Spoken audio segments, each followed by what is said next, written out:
IIT JEE और NEET के लिए इस प्रश्न में आप यहाँ देख पा रहे हैं कि 30 वोल्ट की बैटरी है और इसके साथ यहाँ पर 250 ओम का रेजिस्टेंस लगाया गया है। फिर ये 20 वोल्ट का एक जेना डायोड लगाया गया है। जेना डायोड के पैरेलल 1 किलो ओम का लोड रेजिस्टेंस लगाया गया है। जेना डायोड का इस्तेमाल वोल्टेज स्टेबलाइज करने के लिए किया जाता है। सभी प्रकार के स्टेबलाइजर में जेना डायोड का इस्तेमाल किया जाता है, क्योंकि जेना डायोड के अक्रॉस जो पैरेलल में जितना भी लोड है उस पर वोल्टेज कांस्टेंट रहता है, वोल्टेज में वेरिएशन नहीं होता है। इसलिए जो करंट में अप डाउन जो होता है वो सारा का सारा करंट जो है अप डाउन एडिशनल करंट जो होता है वो जेना डायोड के थ्रू फ्लो हो जाता है और जेना डायोड अपने ऊपर कांस्टेंट वोल्टेज रखता है और जेना डायोड रिवर्स बायस में काम करता है। इसलिए जेना डायोड के पैरेलल जो डिवाइस लगा हुआ है, जो लोड रेजिस्टेंस है, उस पर भी जेना डायोड के बराबर ही वोल्टेज अप्लाई होता है। इस प्रकार जेना डायोड में फ्लो होने वाला करंट I1 की वैल्यू यहाँ निकालना है। तो हम देख रहे हैं 30 वोल्ट की बैटरी है, इसमें से 20 वोल्ट तो जेना डायोड पे अप्लाई हो गया, इसलिए 10 वोल्ट इस 250 ओम में जाएगा। इस प्रकार सेल से निकालने वाला जो करंट होगा I की वैल्यू वो हो जाएगा 10 वोल्ट अपान 250 ओम और इसको सॉल्व करेंगे तो ये 40 मिली एम्पियर आएगा। इस प्रकार सेल से निकलने वाला करंट 40 मिली एम्पियर होगा जो 250 ओम के रेजिस्टेंस में फ्लो करेगा। फिर वो आगे जाकर के 40 मिली एम्पियर I1 और I2 में बढ़ जाएगा। इस प्रकार हम जेना डायोड पे देख रहे हैं 20 वोल्ट अप्लाई हुआ है, इसलिए लोड रेजिस्टेंस पर भी 20 वोल्ट अप्लाई होगा, क्योंकि दोनों पैरेलल हैं।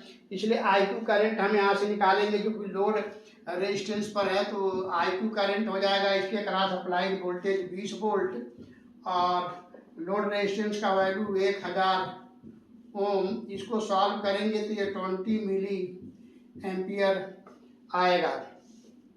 तो 20 मिली एम्पियर जो है लोड रेजिस्टेंस में चला गया और 40 मिली एम्पियर सेल दे रहा है जो 250 ओम में जा रहा है, इसलिए इसमें से 20 मिली एम्पियर लोड में चला गया तो 40 माइनस 20 बराबर 20 मिली एम्पियर जेना डायोड में जाएगा। वैसे भी आप यहाँ देख सकते हैं कि फर्स्ट लॉ से आने वाला करंट जाने वाले करंट के बराबर होता है, इसलिए I = I1 प्लस I2 होगा।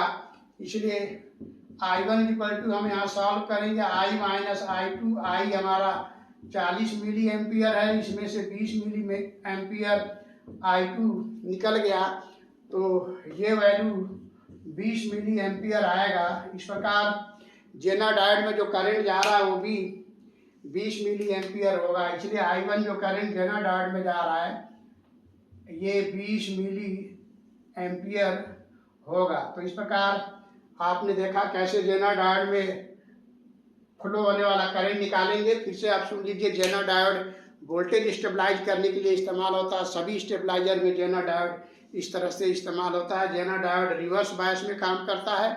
कांस्टेंट वोल्टेज पर जेना डायोड में जितना चाहें उतना करंट हम दे सकते हैं या उसमें फ्लो करा सकते हैं। तो इस तरह के क्वेश्चन जनरली IIT जेईई और नीट के एग्जाम में पूछे जाते हैं। तो हम समझते हैं क्वेश्चन आप काफ़ी अच्छे से समझ पाए होंगे। तो फिर मिलते हैं नेक्स्ट वीडियो में किसी और अच्छे क्वेश्चन के साथ। तब तक के लिए थैंक यू।